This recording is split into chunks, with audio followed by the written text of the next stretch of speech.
허환구의 라디오 오늘. 여러분 안녕하십니까, 허환구입니다. 대체 이분들은 왜 이러는 걸까요? 일본 제국주의 상징인 우길기 다들 잘 알고 계실 텐데요. 간혹 스포츠 경기장에까지 등장해서 현장에서 제지되는 일도 있었죠. 서울시에는 이 우길기를 공공장소에서 사용할 수 없도록 하는 그런 조례가 있습니다. 그런데 최근 한 서울시 의원이 이 조례를 폐지하자는 안을 내놨다고 합니다. 공공장소에서 일본 제국주의 상징물 사용을 조례로까지 막을 필요가 뭐가 있겠냐. 이미 시민들이 해당 상징물의 문제점을 충분히 알고 있다, 이런 취지라는데요. 그렇다고 해서 우길기 사용을 금지하는 조례를 굳이 폐기해야 할 이유는 또 뭐가 있을까요? 논란이 커지자 결국 조례 폐지안을 철회했다고 하는데요. 참 이해할 수 없는 해프닝이 아닐 수 없습니다. 4월 5일 금요일 라디오 오늘, 광고 듣고 시작합니다. 봄나들이 사행시. 봄나들이 갈 때쯤 나도 차 바꿀까? 라는 생각. 들면 딱 KGM 토레스지.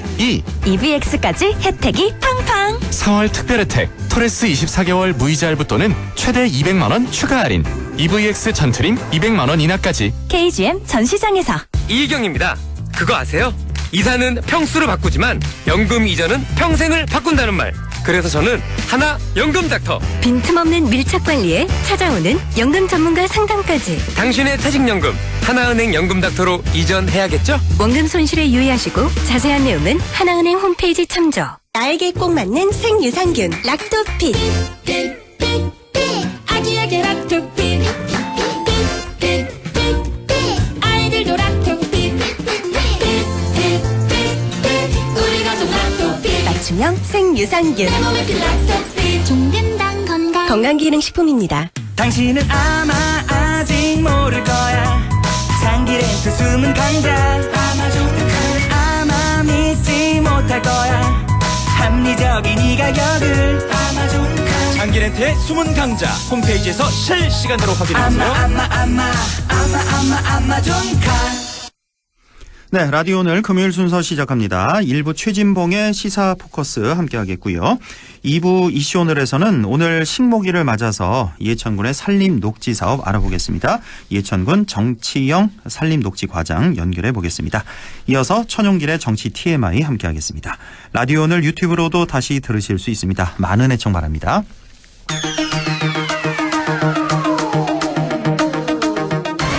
네, 시사 포커스 성공회대 최진봉 교수와 함께합니다. 교수님 안녕하십니까? 네, 안녕하십니까? 예, 오늘 내일 사전투표 이 얘기부터 좀 해봐야겠네요. 조금 전에 이제 6시에 오늘 투표는 마감했는데 아직 집계가 5시 기준까지만 지금 발표가 되고 있습니다. 전국적으로 보니까 14.1, 우리 경북이 14.9 이렇게 나오고 있는데 다른 지역 예천이 상당히 높군요. 예천이 22% 넘었고 의성이 26% 넘고 5시 기준입니다. 이렇게 우리 지역 상당히 좀 높은 투표율을 보이고 있습니다. 이 사전 투표율이 높다는 건 아무래도 확실히 나는 지지자 정했다, 지지 정당 정했다 이렇게 볼 수가 있겠는데 역시 그렇죠. 전남, 경북 이쪽이 상당히 좀 높고 자, 이런 상황입니다. 자, 이번 총선 사전 투표 각 당에서는 이제 투표율이 높으면 우리가 다들 유리하다 이렇게 유불리를 이제 따지고 있는데 근데 일반적으로 그 통계적으로 보면은 투표율이 높으면 민주당, 낮으면 국민의힘 유리 이렇게 나타나고 있잖아요. 그렇게 해석하면 되겠죠? 예. 왜냐면 일반적으로 이제 고연령층들의 투표 참여율이 항상 높았었어요. 대체적으로. 그러니까 통계적으로 보면 고연령층들은 투표율의 큰 변화, 그러니까 예전 투표와 지금 투표의 변화가 없는데 그 투표율이 높아졌다는 것은 예전에 투표에 참여하지 않았던 분들이 투표를 더 많이 참여했다고 볼 수 있는 거거든요. 그런 점에서 본다고 하면 아무래도 이제 30, 40대 또 이제 젊은층 이런 분들이 많이 나왔다고 볼 수 있고 그것은 결국 이제 응징 투표적 성격이 더 강하게 바람이 분 게 아닌가 이렇게 분석할 수 있죠. 특히 2년 정권이 출범한 지 2년 후에 진행된 투표이기 때문에 정권 심판이냐 정권 안정이냐 두 가지 개념으로 봤을 때는 정권 심판적 성격이 더 강하다고 볼 수 있겠죠. 그래서 지난번에도 투표율이 높았고 민주당이 또 승리를 했던 지난번 21대 총선도 그랬거든요. 근데 네. 이번도 제가 볼 때는 투표율이 높으면 물론 뭐 국민의힘은 본인들이 더 유리하다고 볼 수도 있겠지만 네. 통계적으로 볼 때는 또는 투표의 성향으로 봤을 때 지금의 프레임으로 봤을 때는 민주당이 좀 더 유리한 환경이 될 가능성이 높다 이렇게 네. 분석할 수 있을 것 같습니다. 예, 지난 21대 사전 투표율이 26.7% 약 이 예. 정도 나왔고 그랬었죠. 이번에는 더 확실히 좀 더 높을 높아질 것 것 같아요. 같고요. 지금 예, 예. 시간대별로 이렇게 지난 투표율과 이렇게 비교하는 화면이 나오는데 확실히 예. 한 3-4% 정도는 이제 높습니다. 모습을 볼 수 있고 이번에 그 왜 역외 투표율 있잖아요. 해외에 계신 분들 예, 투표율이 거기도 높았죠. 이거 아주 역대급이었습니다. 예, 무려 제외 국민. 예, 제외 국민 62.8%나 나와서 그렇습니다. 역대 최고 투표를 보였는데 이번 선거 얼마나 그 관심들이 많은지 국민들이 이것만 봐도 알 수가 있습니다. 네. 자, 이제 투표하러 가실 때 그 투표소 안에 들어가서 그리고 네. 기표소 안에 들어가서 절대 촬영 금지라는 건 이 정도는 다들 알고 계실 다 알고 텐데. 있죠. 예. 예. 그런데 이번 선거 특징이 중앙선관위에서 내부 지침을 통해 네. 투표소에 대파를 갖고 가지 못하게 이렇게 지침을 내렸단 말이에요. 그러니까요. 대파를.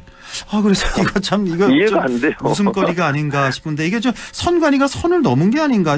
왜냐하면 이렇게 되면 예. 대파 이슈가 한 번 더 부각이 되잖아요. 그렇죠. 그래서 당연히 그렇죠. 이게 국민의힘에 더 불리해지는 거 아닌가 저는 이런 생각이 먼저 들던데요. 그러니까요. 물론 이제 이게 이렇게 된 이유가 누가 이제 문의를 했다는 거예요. 선관위에 대파를 들고 투표소에 들어가도 되냐라고 문의를 했는데 그래요? 예. 안 된다라고 하면서 지침을 이제 그렇게 해서 끝나면 되는데 그거 지침을 전국에 있는 투표소에 다 보낸 거예요. 근데 그거는 사실 이제 말씀하신 것처럼 이게 다 악재예요. 대파 그러니까요. 이슈가 또 나오는 거잖아요. 국민의힘에 이렇게까지 이거 해야 되냐? 불리할 것 같아요. 이 소식 당연히 때문에. 불리하죠. 예. 아니 그리고 생각을 해보세요. 시장 갔다가 또는 뭐 마트 갔다가 오셔서 투표하실 수도 있잖아요. 그걸 예. 밖에 놓고 들어가라는 거거든요. 대파는 투표소 안에 못 들어가고 밖에 어느 곳에 장소에 보관해놨다. 그럼 대파 보관소가 있어야 돼요. 아니 그리고 사람들이 이렇게 되면 어떻게 하겠습니까? 일부러라도 대파 가지고 와서 밖에 세워놓고 들어가는 사람이 없겠습니까? 이러면 일부러 대파 그렇죠. 가지고 예를 들면 가보겠다. 이제 더 이제 항의하는 목적으로 그렇게 하는 분도 그렇죠. 생길 거예요. 그러면 예. 그게 또 이슈가 되고 그러면 예전에 대파 논쟁이 어느 정도 사그라들고 있는 다시 또 이슈를 만드는 거거든요. 그러니까 선관위가 긁어부스럼을 하는 거예요. 아니 대파를 들고 가는 게 선거에 무슨 영향을 미칩니까? 투표에 무슨 영향을 미칩니까? 그게? 아니, 정말 이해를 못 하겠어요. 이게 너무 좀 우스꽝스럽다. 그렇죠. 이거 해외 토픽가 아니냐 이런 생각이 당연하죠. 좀 들고. 예. 네. 이게 정부 여당 이해가 두 번 안 죽이는 거 아니냐 네. 좀 그런 생각이 들고요. 그 왜 얼마 전에 그 몇 예. 달 한 두어 달 됐나요? 그 기억이 정확히 안 나는데 왜 우스꽝스러운 그 왜 날씨 일 보도 있잖아요. MBC에서. 맞아요. 그거 이거 중징계했어요. 그 선방심의에서 이거 제재 결정 난 거잖아요, 그렇죠? 관계자 결정 났어요. 관계자 징계로. 관계자 징계로. 예. 이게 정말 이것도 마찬가지인 것 같아, 이것도. 그렇죠. 예, 이것도 똑같은 말이 상황. 안 되는 거죠. 아니 그리고요 생각을 해보세요. 그거 뉴스캐스터 하시는 분 있잖아요. 그분이 직접 온 거를 써요. 날씨? 이게 누가 써주는 것도 아니고. 기상캐스터. 그러니까 예. 날씨 전달하는 기상캐스터가 직접 쓰는데 상식적으로 생각을 해보세요. 그분이 일부러 무슨 민주당을 도와주겠다고 그렇게 했겠어요. 그렇게 해서 만약 논란이 되면 본인에게 엄청난 불이익이 온다는 걸 알고 있을 텐데 의도적으로 1번을 통해서 뭐 민주당에 도움을 주겠다고 그렇게 했다고 보기 어려워요.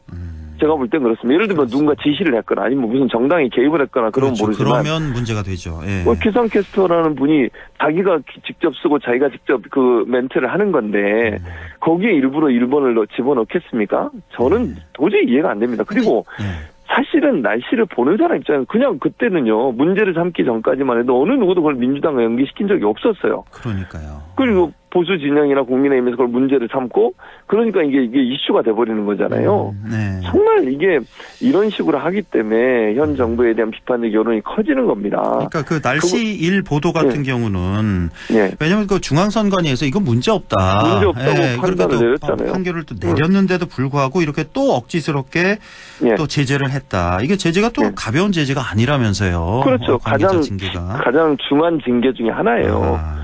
관련자 징계가. 그리고요, 선거방송심의위원회는 한시적으로 운영되는 거잖아요. 선거 과정에. 그러니까, 예. 21대에도 운영이 됐었는데요. 21대에는 전체 운영 기간 동안 중징계가 딱 2건이었어요. 아, 당시 선거방송심의위원. 지금은요. 아직 예. 선거가 끝나지도 않았어요. 아직 선거방송심의위원회가 운영 중에 있잖아요. 예, 예. 현재 몇 건인 줄 아시면 14건입니다. 현재까지. 아, 그렇습니까? 그럼 7배예요. 7배. 예. 그러면 이게 끝날 때까지면 더 늘어날 거예요. 왜냐하면 또 뭘 가도 징계하려고 하냐면 김현정의 뉴스쇼라고 CBS 운영하는 거 있잖아요. 예, 라디오. 그것도 지금 중징계를 전제로 해서 관계자 의견 청취를 하기로 했거든요. 그렇게 하면 더 늘어나요.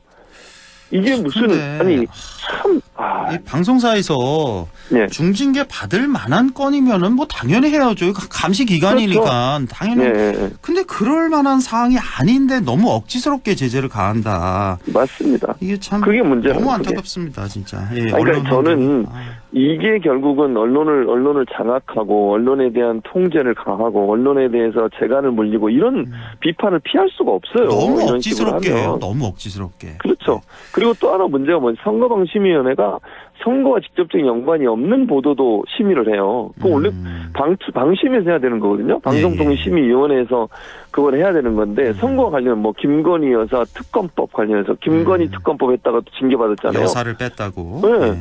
그리고 나서 방송사들 어떻게 이제 방송한지 전부 다 김건희 여사 특검법이라고 그래요. 모든 방송사. 이건 SBS가 징계를 받았었고. 네. 그게 이런 걸 노리고 하는 거잖아요. 결국은. 그러니까 그리고 그걸 왜 선거방송심의위원회에서 합니까? 참 이해를 할 그러니까 수가 없어요. 뭐 대파 반입 금지 이것도 그렇고 이거 날씨 네. 일 보도도 그렇고 이게 네. 결국은 정부 여당에 이게 좀 부담되고 불리해요. 이게 불리해지는 건데 당연하죠. 혹시 뭐 선관위나 선방심위에 혹시 뭐 반정부 뭐 이런 인사들이 있나 싶을 정도로 오히려 결과적으로 불리한데. 그리고 대부분 지금 선거방심위원회 심의를 하는 내용들을 이게 심의를 요청하는 곳이 보수적 성향의 소위 언론 단체라는 곳이고 국민의힘에서도 그 심의를 해달라고 요청하는 경우들이 많고 그걸 가지고 지금 심의를 하고 있거든요. 대체적으로 보면. 예. 그러니까 우리 이 방송 들으시는 분들 사실은 그 보수 지지자들이 훨씬 많지 않습니까? 우리 지역이. 네, 그렇죠. 많은데 굉장히 이거에 대해서 불만들을 가지실 것 같습니다. 왜 이렇게 억지스럽게 제재를 하는지. 예. 자, 지금 이번 선거 초점이 지금 뭐 언론 이렇게 보면은 방송을 보면 야권이 200석을 차지하느냐. 그러니까 다시 말해서 국민의힘이 100석을 못 얻느냐. 요거 하나 중요한 거고. 국민의힘이 150석 이상을 차지하느냐. 요것도 좀 관심사고. 좀 이런 것 같습니다. 두 가지 기준점 크게 봐서. 예. 자, 만약에 200석 이상을 차지한다. 야권에서. 이렇게 되면 향후 전국에 상당한 변화가 있을 수밖에 없겠죠. 당연하죠. 그렇게 되면 이제 윤석열 정권의 네임덕이 확실하게 시작이 되는 것이고요. 국민의힘도 엄청난 혼란에 빠질 겁니다. 한동훈 비대위원장은 당연히 자리에서 물러나게 될 거고 새로운 지도부를 형성하는 과정에 있어서 대통령실의 그립감, 소위 이제 영향력은 확연하게 줄어들 거예요. 그렇게 되면 국민의힘 내부에 이제 살아 돌아온 의원들을 중심으로 해서 국민의힘 내부의 변화를 추동해 나갈 거고요. 그리고 나면 이제 차기 이 대권 구도에 대한 논의가 있을 거라고 저는 보거든요. 그러니까 당권을 누가 잡느냐가 어차피 대선을 준비해야 되는 과정에 있을 거고 대통령에 대한 탈당 요구도 강하게 일어날 겁니다. 그래서 이게 왜냐면 사실은 한동훈 비대위원장이 물론 입장을 바꾸긴 했지만 처음에 뭐라 그랬죠? 저는 100일밖에 안 됐습니다. 제가 왜 책임을 지죠? 물론 최근에는 또 책임을 지겠다고 얘기를 했어요. 정권 실정, 이거 뭐 여러분도 인정하시죠 하면서 이거 내 책임 아니다라고 했다가 그 다음 날 바로 모든 거 다 내 책임이다. 그렇죠. 그렇게 얘기했어요. 근데 생각해 보세요. 만약에 총선을 지고 나면 물론 한동훈 비대위원장도 책임이 있죠. 비대위원장으로 일을 했으니까. 그렇지만 이걸 누가 봐도 보수 입장에서는 윤석열 정권의 심판 때문에 이렇게 됐다고 부인할 수 없어요. 그렇게 생각할 수밖에 없다는 말씀이에요. 그러면 윤석열 대통령 계속 같이 갈 수 있겠습니까? 국민의힘이? 국민의힘은 대선을 준비해야 되는 정당이고요. 윤석열 대통령은 이제 더 이상 선거를 안 치르는 분이에요. 그렇게 됐을 경우에 내분이 일어날 가능성은 충분히 있는 거죠. 그리고 차기 당권은 제가 볼 때 대통령실과 거리가 좀 두고 대통령실에서 비판 입장을 내는 사람이 잡을 가능성이 있어요. 최근에 예를 들면 지금 홍준표 시장도 그렇고 유승민 전 의원도 그렇고 조금씩 활동을 하고 있잖아요. 물론 그 홍준표 전 시장은 공무원이기 때문에 할 수가 없어요. 그럼에도 불구하고 어느 발언한 내용을 뭐 한동훈 비대위원장을 참 견제하는 발언들을 하고 있거든요. 그렇지 않아도 그거 좀 여쭤보려고 제가 질문 따로 뺐는데 오히려 야권보다도 홍준표 대구시장이 연일 아주 한동훈 비대위원장을 비판을 아주 거세게 하고 있단 말이에요. 그렇죠. 이건 뭐 당권. 어떻게 해석해야 되는지 저는 같은 그래서 당인데. 당권을 준비하고 있다고 생각해요. 당권을 지금 대구시장 하고 있는데. 그렇죠. 그러니까 예를 들면 본인 입장에서는 물론 본인이 직접 당권으로 나올 가능성도 있어요. 아니면 본인의 영향력 아래 있는 누군가를 대리로 세울 수도 있죠. 시장에 하고 있는 상황이기 때문에 두 가지 선택지가 있을 거라고 보는데 그거는 몇 석이 나오느냐에 따라 달라질 거라고 생각해요. 제가 이제 홍준표 시장이 시장직을 그만두고라도 다시 나올 수 있는 확률은 참패했을 때요. 국민의힘이 참패했을 때. 그럴 때 이제 승부를 본다. 예를 들면 그 참패의 상황을 수습하고 나갈 수 있는 필요한 경우 이런 경우에는 그렇게까지 할 수 있죠. 근데 이제 애매하게 지는 경우 있잖아요. 100석 뭐 플러스 마이너스. 그러니까 100석 이하로 내려가면 참패라고 할 수 있잖아요. 근데 이제 100석을 겨우 넘기는 경우 이런 경우라면 홍준표 시장이 바로 들어올 수 있는 상황은 아니라고 생각해요. 수습이 가능해지는 상황이거든요. 근데 100석 밑으로 떨어지게 되면 이거는 수습이 상당히 어려운 상황이에요. 알겠습니다. 그리고 대통령실도 개입하기가 상당히 어려운 상황이 될 거고요. 반발이 심하니까. 지금 보면은 우리 저 국민의힘이 지금 하나가 돼서 똘똘 뭉쳐도 지금 모자란 판인데 같은 당에서 연일 홍준표 대구시장이 너무 거세게 비판을 해서 왜 그러지? 왜 그러지? 저는 이런 생각을 좀 했거든요. 좀 하나로 뭉쳐야 되는데 지금 당이. 그렇죠. 그래서 그리고 이제 총선 이후에 판에서 홍준표 시장이 자기 지분을 넓히려는 의도죠. 그리고 확실한 대권 후보로 본인이 서야 되는 상황이잖아요. 그러려면 어려움에 처한 당을 구해낸다는 이미지를 가져야 되고 그러기 위해서는 대통령실과의 거리를 둬야 되는 거예요. 그리고 지금 그 상황에서 가장 견제하고 자기하고 싸울 수 있는 대응할 수 있는 그런 후보를 한동훈 비대위원장밖에 없는 거잖아요. 뭐 유승민 전 의원이 있긴 하지만 그러니까 한동훈 비대위원장에 대해 자꾸 이제 흠집을 내야 되는 거죠. 본인이 대안이라는 걸 강조해야 되고. 자 지금 우리 지금 당 중에서는 조국 혁신당이 가장 신나 있을 것 같은 그런 생각이 좀 드는데 저는 이런 생각을 좀 해봤습니다. 당연히 이제 조국 혁신당이 총선 후에 민주당과 이제 연대를 하겠고 여러 가지 정책적인 면에서 합당까지는 아니더라도 하겠는데 이런 생각도 좀 해봤어요. 지금으로 봐서는 한 10석 이상은 충분히 예상이 되지 않습니까? 조국 혁신당이 그 비례당이 있잖아요. 더불어민주연합. 여기도 뭐 10석 이상은 될 것 같아서 혹시 조국 혁신당과 더불어민주연합 그 더불어민주연합이 민주당으로 다시 들어가는 게 아니라 조국 혁신당과 손잡는 이런 시나리오도 가능할까라는 생각도 좀 해봤거든요. 그래서 이제 독자적인 교섭단체를 갖는 그래서 이제 야권이 좀 더 강하게 정부 견제를 할 수 있는 이런 시나리오는 또 어떻게 보세요? 자, 그 시나리오가 완성되려면 전제 조건이 하나 있습니다. 어떤? 민주당이 지역에서 과반수 이상을 획득했을 경우 가능해요. 그런 게 또 있군요. 왜냐하면 만약에요 과반수가 안 되면 민주당이 그러면 더불어민주연합이 같이 들어와서 과반수를 만들어야 돼요. 그런데 그렇죠. 지역구 내에서 과반수를 획득한다면 지금 말씀하신 두 번째 시나리오도 작동 가능해요. 그러면 원내 교섭단체를 만들기 위해서 더불어민주연합하고 조국혁신당이 합당을 해서 원내 교섭단체가 되면 제3당이 되는 거잖아요. 그럼 국회에서 여러 가지 역할에 민주당과 협력해서 캐스팅 보트 역할을 할 수가 있게 돼요. 예를 들면 무슨 뭐 소위원회 무슨 위원회 이런 데 있잖아요. 상임위원회 이런 데. 그러면 그 거대 양당이 반반 들어오고 예를 들면 원내는 두 당만 있으면 반반 돼버리면 결정하는데 상당히 어려움이 있어요. 그렇죠. 우리가 많이 봤습니다. 그렇죠. 근데 제3당이 하나가 있으면 친야 성향의 제3당이 있으면 그 한 자리가 그쪽으로 가는 거거든요. 그럼 거기가 캐스팅 보트를 쥐는 거예요. 예전에 생각해 보시면 민영배 의원이 무소속으로 바꿔가지고 들어간 적이 있었잖아요. 기억나시죠? 그 역할을 조국혁신당이 하게 되는 거죠. 그러면 그렇게 하기 위해서 전략적으로 더불어민주연합과 조국혁신당이 합칠 가능성이 있는데 그거 전제 조건은 과반수를 지역에서 민주당이 달성했을 경우에요.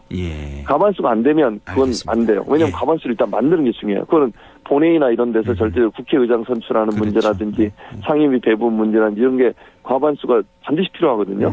그렇기 때문에 과반수가 안 되면 더불어민주연합 사람들이 들어와서 과반수를 채워야 되고요. 151석 이상을 지역구에서 만약에 민주당이 달성한다고 하면 지금 말씀하신 그 두 번째 시나리오도 가능성이 있는 시나리오라고 볼 수 있죠. 알겠습니다. 자, 어제 그 윤석열 대통령 또 박단 비대위원장 전공희 대표 이 얘기도 좀 해보려고 했는데 시간이 좀 많이 지났네요. 예. 자, 오늘 여기까지 말씀 나누고 또 총선 이후에 또 총선 평가를 좀 해보겠습니다. 오늘 고맙습니다. 성공회대 감사합니다. 최준봉 교수와 함께했습니다. 고맙습니다. 감사합니다. 네, 라디오 오늘 2부에서 뵙겠습니다.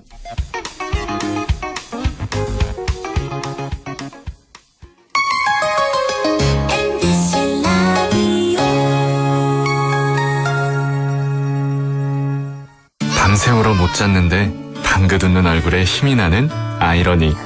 음정도 박자도 없지만 그 어떤 노래보다 감동적인 아이러니. 세상 힘들지만 세상 행복한. 이러니 아이를 키우나 봅니다. 공익광고협의회. 예, 며느라. 밥 했어? 설거지 했어? 쓰레기 버렸어? 청소했어? 빨래했어? 개밥 줬어? 아들 낳았어? 딸 낳았어? 아무것도 안 하고 싶다.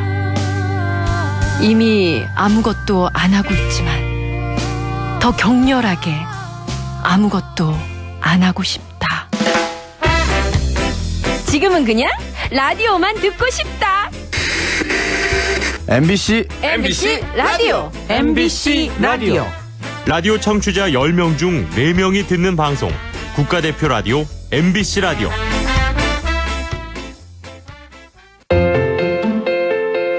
대한민국 사람 10명 중 4명은 이 드라마를 봤습니다. 홍시 맛이 났는데 어찌 홍시라 생각했느냐 하시면 그냥 홍시 맛이 나서.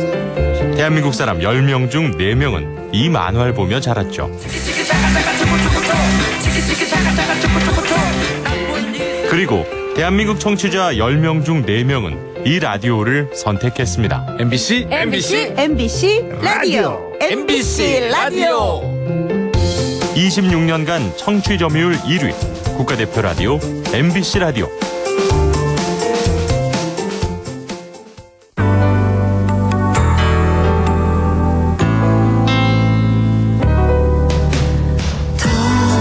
어렵던 날도 많았죠.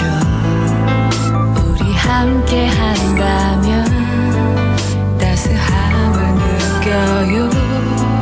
사랑이 있어요. 소중한 꿈을 이뤄봐요. 우리 함께 여기 있으니 감동과 사랑 있는 MBC 라디오 문화방송 100.1 MBC 라디오.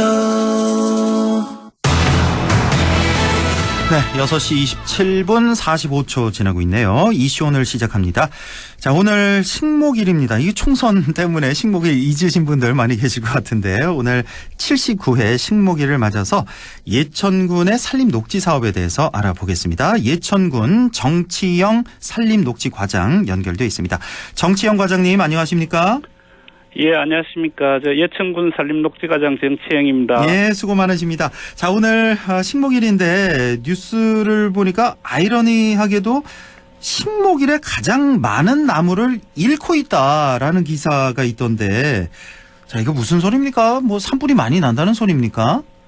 네, 그렇습니다. 그 안타깝게도 청명과 한식이 있는 4월 초에 산불 발생이 급증하기 때문입니다. 최근 산불 통계를 보면 4월 초 일주일 동안 발생한 산불이 전체 산불의 7% 정도 수준입니다. 4월 초 일주일 동안에 불과 일주일 동안에 전체 산불의 7%가 난다고요? 예, 심각하네요. 그 4월은 건조한 기후 영향으로 계절적으로 산불 발생이 위험이 높은 데다 청명과 한식이 있어 묘지 관리를 하러 입산을 하거나 아니면 그 산나물 채취를 위해 산에 오르는 사람이 많습니다. 특히 그 본격적인 영농 준비로 농산 폐기물, 논밭두렁 등을 몰래 소각하는 경우가 많아 산불이 일어나기 쉬운 아주 위험한 시기입니다. 예. 우리 군에서도 오늘 직원들과 산불 진화대와 함께 주민들을 대상으로 일산시 하기물 소지 금지, 치사 및 야영 금지, 산림 인접지, 영농 부산물 소각 행위 금지 등을 담은 안내문을 배부하며 산불 예방을 위한 캠페인을 실시하였습니다. 아유, 그러셨군요. 아유, 오늘 수고가 많으셨습니다. 자, 이렇게 모두 다 각별하게 신경 써야겠지만 우리 또 군에서도 각 자치단체에서도 더 좀 열심히 노력해서 산불 없는 그런 한 해가 됐으면 좋겠습니다. 자, 봄이 되면 산불도 위험하지만 또 요즘은 또 미세먼지가 심해서 외출할 때마다 이 미세먼지 예보를 살피는 게 일상이 된 것 같은데요. 예천군에서도 미세먼지와 관련한 사업을 추진하고 있다고 들었습니다. 어떤 겁니까? 예, 요즘 개나리, 목련, 벚꽃 등 봄꽃들이 아주 만발하고 있습니다. 네. 날씨도 따뜻해서 가족들과 산책하기 아주 좋은 시기인데요. 아쉽게도 외출할 때는 미세먼지와 황사 때문에 마스크를 착용하게 되는 게 현실인 것 같습니다. 우리 군에서는 미세먼지 차단을 위해 신도시 송평천과 실개천, 중앙호수공원 일원에 미세먼지 차단숲을 조성하였습니다. 총 사업비 80억 원 규모로 2022년부터 2023년까지 2년간 왕벚나무, 이팝나무, 메타세카이어, 해안나무, 단풍나무, 너티나무 등 미세먼지 차단의 우수한 수종을 식재해 미세먼지 차단숲을 조성하였습니다. 예. 미세먼지 차단숲은 도로 등 생활권 주변 미세먼지 발생원으로부터 미세먼지 차단을 극대화하여 주민들에게 쾌적한 주거 환경을 제공할 거라고 생각을 합니다. 또 패밀리파크와 송평천 일대에 신도시와 조화로운 숲을 조성하고 부족한 편의시설을 확충하는 등 생활환경 개선을 통해 주민들의 삶의 질을 높이기 위해 노력하고 있습니다. 네, 그렇군요. 미세먼지 차단 숲 조성에 아주 열을 올리고 있는 예천군이 되겠고요. 방금 말씀하신 패밀리파크라고요? 패밀리파크도 좀 소개를 좀 해주시죠. 예, 패밀리파크는 지금 경북도청 신도시 경북도서관 맞은편에 위치하고 있습니다. 앞으로 신도시의 중심 공간이 될 것으로 예상하는데 유아부터 청소년, 성인, 장년층까지 전 연령이 이용할 수 있는 공원입니다. 네, 이 패밀리파크. 원래 패밀리파크 공원이라고 하면 모든 연령층이 다 이용하는 그런 시설인데 특별히 연령대별로 다 이용하기 좋은 그런 특별한 시설이라도 갖춰 놨습니까? 예, 그렇습니다. 패밀리파크는 유아부터 어른까지 연령대별로 좋아할 만한 시설들을 모두 갖추고 있습니다. 예. 첫 번째로 어린이들을 위한 물놀이 시설과 특화 놀이터입니다. 전국 최대 규모의 어린이 물놀이 시설로 어린이 풀장과 성인 풀장이 있습니다. 네. 작년에 17일 정도 시범으로 개장을 하였는데 매일 1200명 이상이 물놀이장을 이용할 만큼 인기가 많았습니다. 이렇게나 많이 왔습니까? 매일 예, 1200명이 왔던 물놀이장. 예. 예, 그리고 두 번째로 우리 청소년을 위한 농구장과 풋살장인데 예. 젊은 층이 많은 신도시 인구에 비해 청소년 운동시설이 부족해 구기 종목 중 인기가 높은 풋살장과 농구장을 설치하였습니다. 예. 그리고 세 번째로 가족 모두가 함께할 수 있는 캠핑장입니다. 경북도청 신도시 거주 인구의 92%가 아파트나 오피스텔 등에 거주하고 있습니다.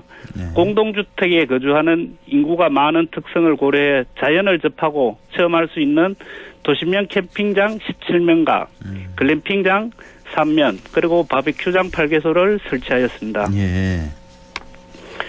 이거로 끝이 아니고 장년층을 위한 파크골프장이 있습니다. 파크골프장도 예. 예.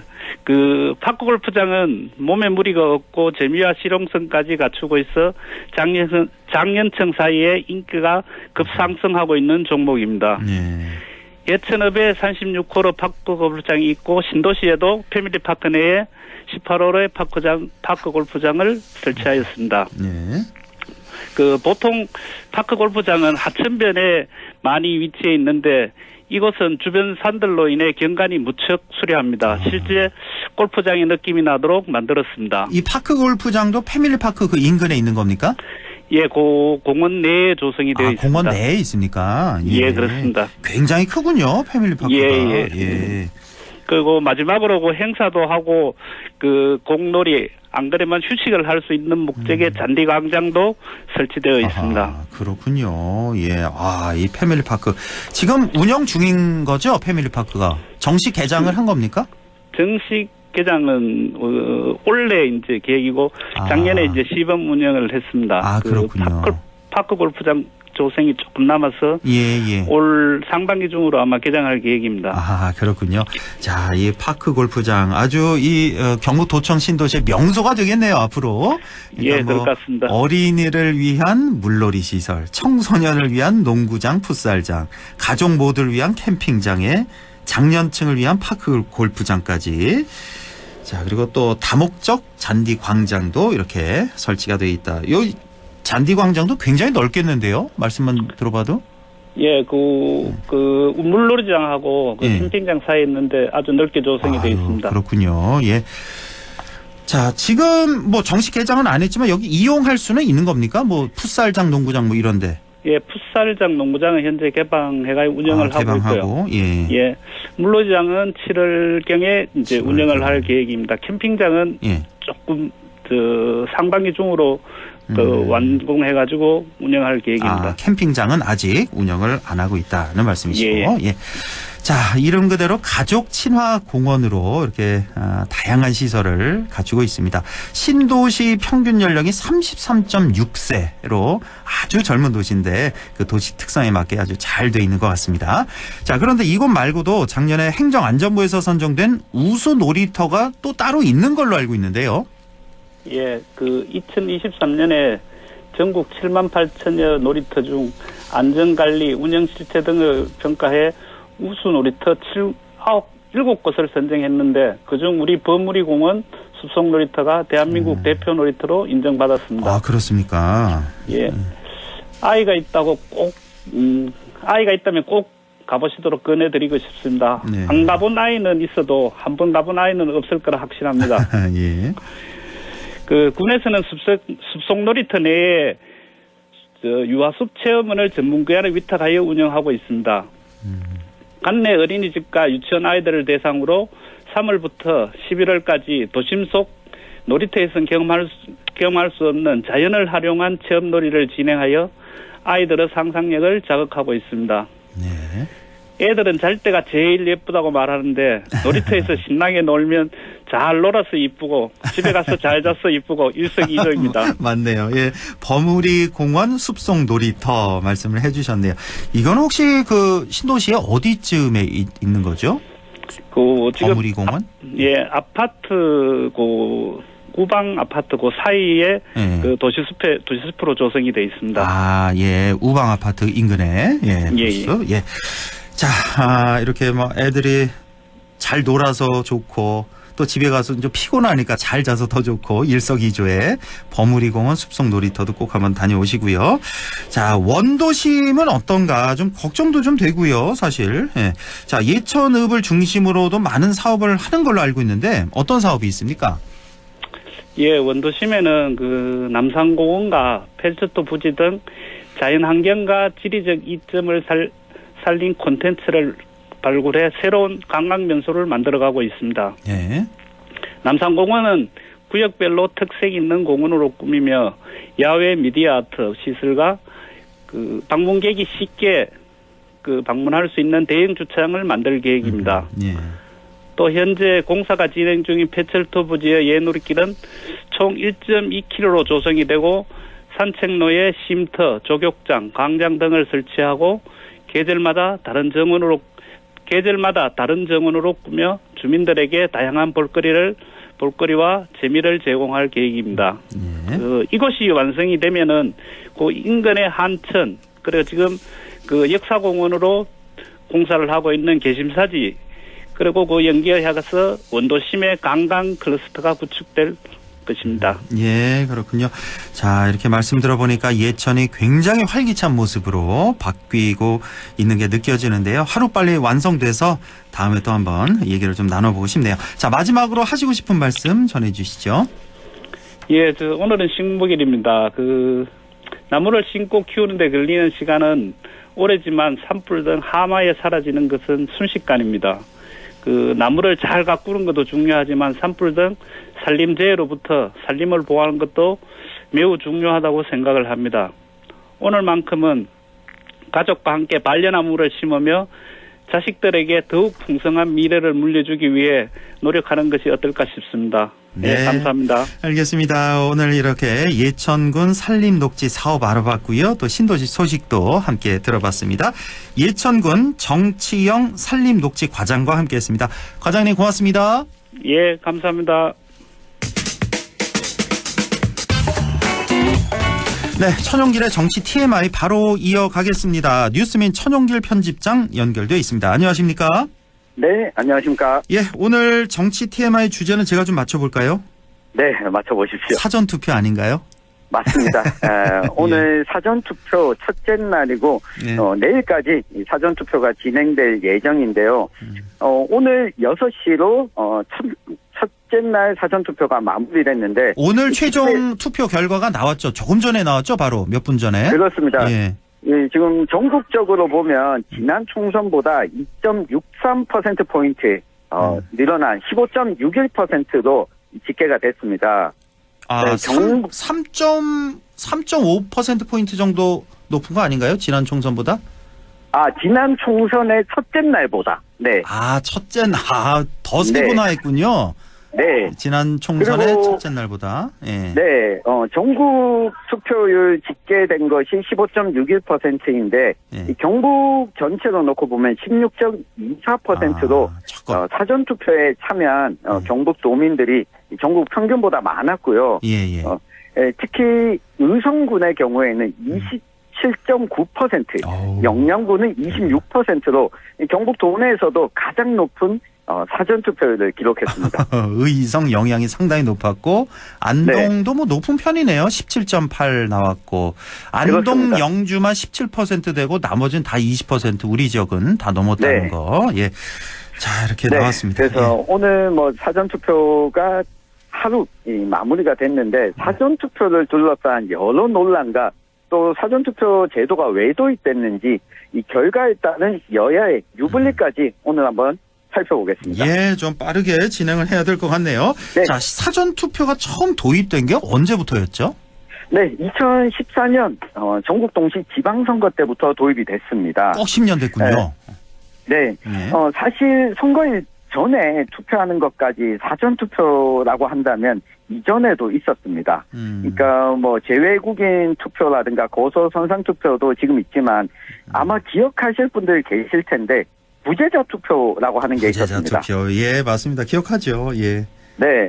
이 대표적으로 군인, 대학생처럼 이 대규모 집단이 있는데 주민등록상 주소지와 떨어진 곳에 사는 이들 위해 이 부재자 투표가 있었습니다. 예. 근데 대학가에서 주로 사전에 부재자 투표소를 설치하자 이런 운동도 있었는데 맞아요. 신청 기준이 매우 좀 까다로웠습니다. 예. 그러니까 2,500명 이상이 신청을 해야지 부재자 투표소 설치가 가능했고. 대학에서 학생들 집 떠나서 있는 학생들 많으니까 여기서 2,500명이 신청을 해야 부재자 투표소 하나를 설치를 할 수가 있는 거였군요. 그 학교에. 그렇습니다.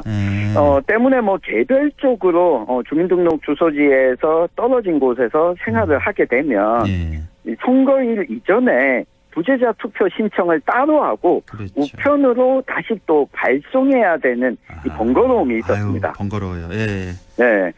때문에 선관위가 이 부재자 투표를 할 수 있는 제도 개선안을 권고를 했고 2012년에 결국 공직선거법을 개정하면서 2014년 지방선거의 사전투표 제도가 처음으로 공식 도입이 됐습니다. 그렇군요.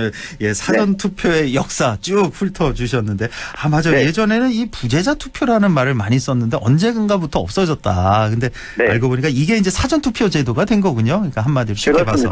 예.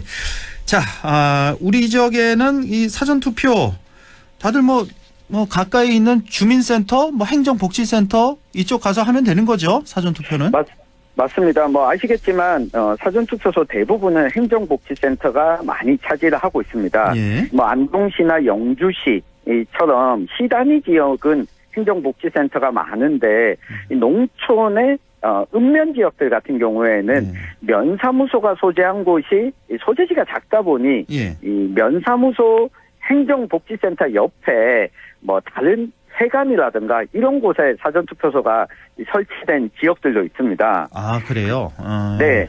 그러니까 안동이 사전투표소가 24곳, 예천은 12곳, 상주가 24곳, 문경이 14곳이 있고, 영주 19곳, 영양 6곳, 봉화 10곳이 있고, 의성은 18곳, 청송은 8곳이 있는데 이 지역마다 사전투표소가 설치된 곳에 조금씩 차이가 있으니까요.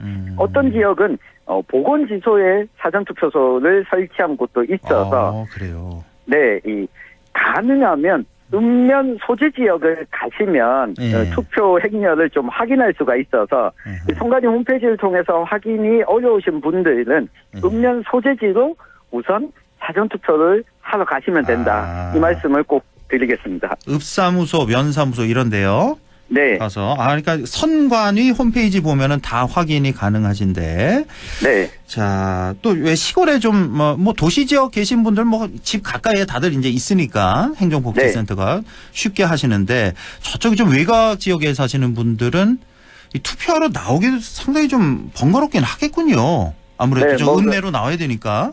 네, 그렇지만 뭐 오늘 또 집계가 됐지만 군 지역들의 사전 투표율이 훨씬 더 높게 나타나고 있습니다. 의성 영양 최고였습니다 오늘. 네. 자, 얼마 전에 그 사전 투표소에 카메라를 몰래 카메라 같은 거 뭐 그 설치했다가 구속된 일당들이 있었잖아요. 네. 예, 이런 점들도 있었는데 이 사전 투표할 때 좀 유의해야 할 점 어떤 게 있을까요? 네, 앞서 말씀 주신 것처럼 최근에 대구, 인천 등 전국의 사전투표소 40여 곳에 이 불법 카메라를 설치한 이 극우 성향 유튜버 2명이 구속이 됐습니다.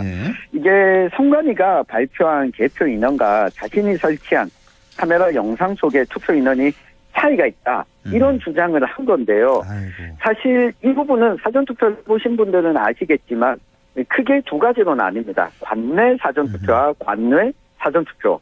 이 본인의 주소지, 본인이 뽑는 지역구에서 투표를 하게 되면 관내에 가서 투표를 하게 되고. 이건 그냥 종이만 넣으면 되는 거예요. 그 투표소에. 그렇습니다. 네. 근데 관외의 경우에는 그 본인이 투표하는 곳에 곳이랑 지역구가 다르기 때문에 우편으로 한꺼번에 모아서 발송해야 됩니다. 거기 이제 투표 용지 2장도 주고 또 왜 투표 봉투도 주는 거죠. 그러니까 거기에 넣어서 거기 왜 스티커가 이렇게 있잖아요. 밀봉할 수 있는 스티커. 이렇게 떼서 완전히 밀봉을 본인이 해서 넣는 거죠. 투표함에.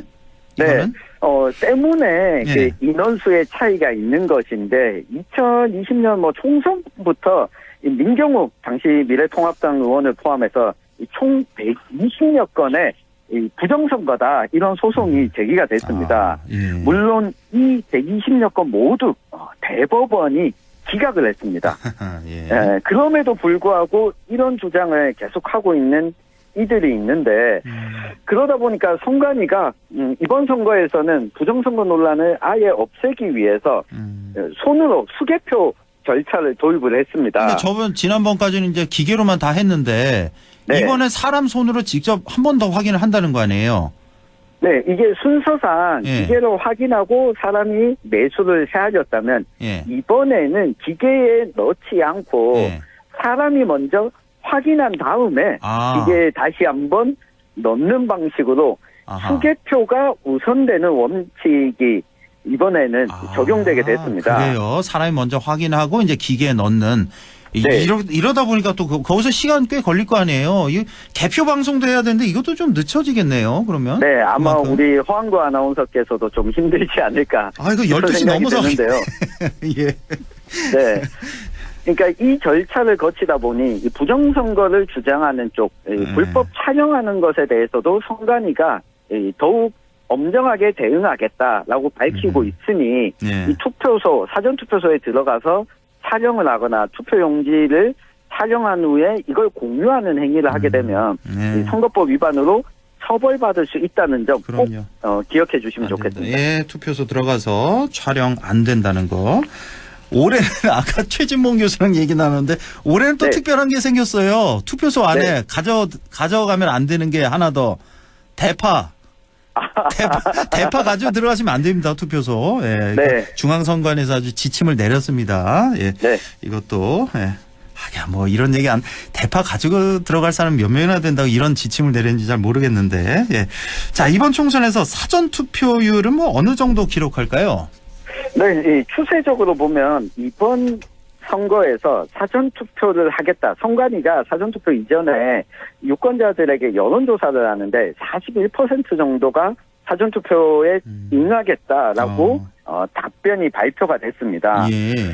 이게 2014년에 처음에는 11.49%로 그렇게 큰 비중을 차지하지 않았는데 2016년 총선에 12.19%, 2017년 대선에 26%까지 올라갔습니다. 예. 그러다가 2018년 지방선거에서 20.1%, 지난 21대 총선에서는 26.69%, 그리고 2년 전 대선에서는 36.9%까지 올라갔다가 이 같은 해 지방선거에서는 20.62%로 조금은 떨어졌습니다. 예. 근데 뭐 앞서서 같이 좀 살펴보실 게 이 총선을 보면 지난달 27일부터 4월 1일까지 재외국인 투표가 진행이 됐는데 62.8%의 투표율을 기록했습니다. 역대 최고 기록. 그렇습니다. 60%를 넘어선 것 자체가 역대 없었는데 이번이 처음이었고요. 재외국민들 같은 경우는 뭐 서너 시간 차 몰고 가서 하는 경우도 많다던데 이건 정말 대부분 역대급인 것 같네요, 정말. 네, 재외국인 투표는 영사나 공간에 가서 투표를 해야 돼서 거리가 상당히 떨어져 있는데 이번에 투표율이 상당히 좀 높다는 걸 확인할 수가 있었습니다. 예. 이 전체적으로 총선에선 이 사전 투표율이 지방선거보다 좀 높게 나타났고요. 이 대선보다는 조금 낮았는데 추세적으로 보면 총선에서 12.19에서 26.69로 올랐고 이번에도 더 오르지 않을까 이 분석이 되고 있습니다. 그러니까 오늘만 벌써 15% 넘었으니까 내일 더 많이 하실 거 아니에요. 토요일이니까. 그렇습니다. 30%는 충분히 넘지 않을까 생각이 드네요. 자, 한 2분 남았는데요, 시간이. 예. 자, 이제 이 사전 투표율 참여율이 누구에게 유리한 겁니까? 네, 일단 전통적으로 전체 투표율이 55% 미만이면 국민의힘과 같은 보수 계열 정당이 유리하고 55%에서 60% 사이 정도면 서로 좀 비슷하고 60% 이상을 기록하면 민주당이 유리했다는 결과가 있습니다. 예. 그 앞선 총선을 보면 2016년에 투표율 58% 기록했을 때 민주당이 한석 앞선 123석으로 아슬아슬하게 1당이 됐는데 4년 뒤인 2020년에는 투표율이 66.2%를 기록하고는 단독 과반을 민주당이 차지했습니다. 때문에 국민의힘에서는 그동안 사전투표 독려를 많이 하지 않았는데 오늘이죠. 한동훈 비대위원장부터 윤석열 대통령까지 직접 사전투표를 하기도 한 게 이게 좀 샤이 보수층의 결집을 요구하는 것 아니냐 이렇게 풀이가 되고 있습니다. 사전투표율이 높다면 이 결과가 끝까지 좀 알 수 없는 상황이 벌어질 텐데 이게 왜냐하면 우리 공직선거법상 방송사들이 하는 출구조사. 출구조사. 이거 거의 정확하잖아요. 네, 거의 정확한데 출구조사는 사전투표에서는 법적으로 할 수가 없습니다. 그래요? 네, 출구조사는 이 사전투표가 반영되지 않기 때문에 이 사전투표율이 높게 된다면 출구조사 결과와 실제 선거 결과에서 차이가 또 날 수도 있다는 점. 어쨌든 간에 투표율이 높다면 야당의 조금은 유리하게 작용하지 않을까 조심스럽게 예측을 해봅니다. 그렇군요. 사전투표는 출구조사를 하지 못하니까 사전투표율이 점점 올라가는 추세니까 출구조사의 정확도는 조금 떨어질 수도 있겠다. 이렇게 또 예상이 가능하겠군요. 네, 지금까지 뉴스민 천용길 편집장과 함께했습니다. 고맙습니다. 감사합니다.